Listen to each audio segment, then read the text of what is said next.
Shalom,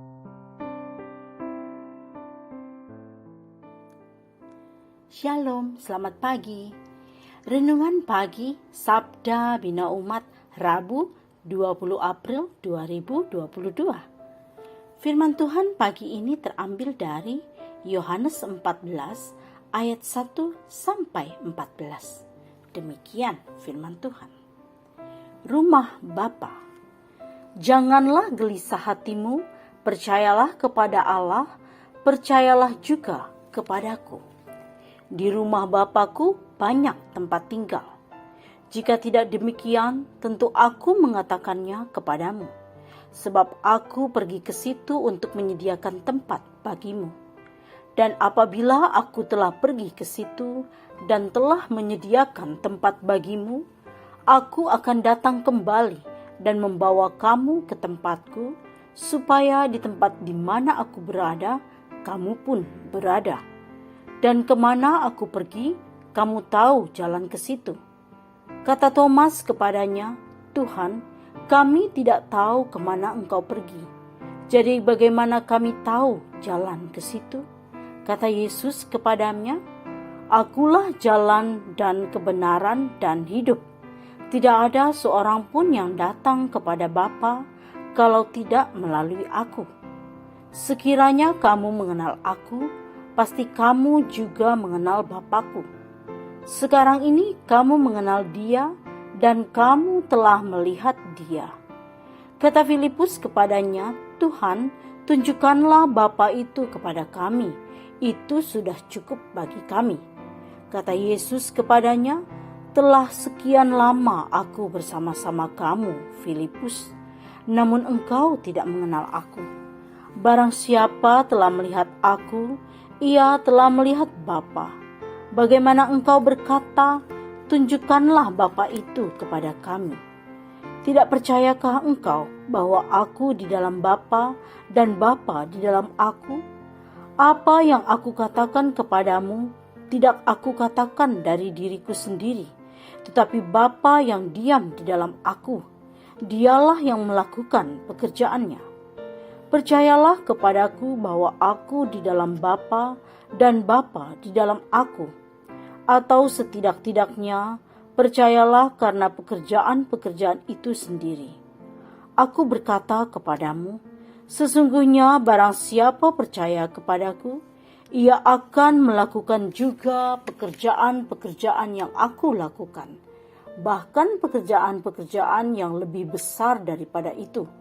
Sebab aku pergi kepada Bapa, dan apa juga yang kamu minta dalam namaku, aku akan melakukannya, supaya Bapa dipermuliakan di dalam Anak. Jika kamu meminta sesuatu kepadaku dalam namaku, aku akan melakukannya.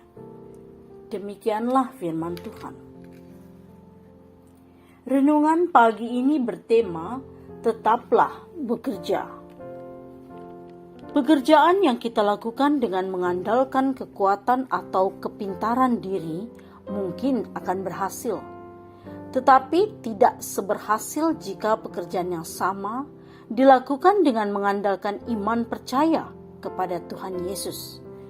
Pekerjaan kecil dan sederhana sekalipun, jika dilakukan dengan mengandalkan iman percaya kepada Tuhan Yesus, maka akan memberi hasil serta berdampak besar. Penampakan Tuhan Yesus kepada para murid sesudah bangkit adalah selain untuk meneguhkan kepercayaan mereka kepadanya, juga untuk meyakinkan mereka akan tugas dan pekerjaan ke depan. Tugas pekerjaan tersebut sudah disampaikan sebelum Tuhan Yesus menderita, mati dan bangkit, seperti nyata dalam bacaan Alkitab pagi ini. Tuhan Yesus menjelaskan tentang saatnya telah tiba, ia akan berpisah dari para murid dan kembali kepada Bapa untuk menyediakan tempat bagi semua orang percaya. Ia dan Bapa adalah satu. Dia adalah jalan dan kebenaran dan hidup. Siapa yang mau datang kepada Bapa mesti melalui Tuhan Yesus. Kesatuan Tuhan Yesus dengan Bapa mencakup segala hal, termasuk kesatuan dalam bekerja. Tuhan Yesus tidak bekerja sendiri, tetapi bersama Bapanya. Oleh karena itu, Tuhan Yesus mengajar para murid, termasuk kita saat ini, bahwa jika kita percaya dan menyatukan diri kepadanya, maka kita akan melakukan pekerjaan-pekerjaan yang telah Ia lakukan. Bahkan pekerjaan-pekerjaan yang lebih besar daripada yang Dia lakukan, asalkan kita selalu meminta kepadanya. Dia adalah jaminan kita untuk melakukan baik pekerjaan di dunia maupun saat meninggalkan dunia ini. Ia menyediakan tempat bagi kita bersamanya di rumah Bapa. Percayalah dan tetap bersatu dengan Allah Tritunggal, Bapa dan Anak dan Roh Kudus, maka kita akan melakukan pekerjaan-pekerjaan besar yang Tuhan Yesus percayakan. Doa pagi ini, Tuhan, teguhkan percaya kami dan mampukan kami melakukan pekerjaan-pekerjaan besar yang Engkau percayakan. Amin. Demikianlah renungan pagi ini. Selamat beraktivitas. Tuhan Yesus memberkati.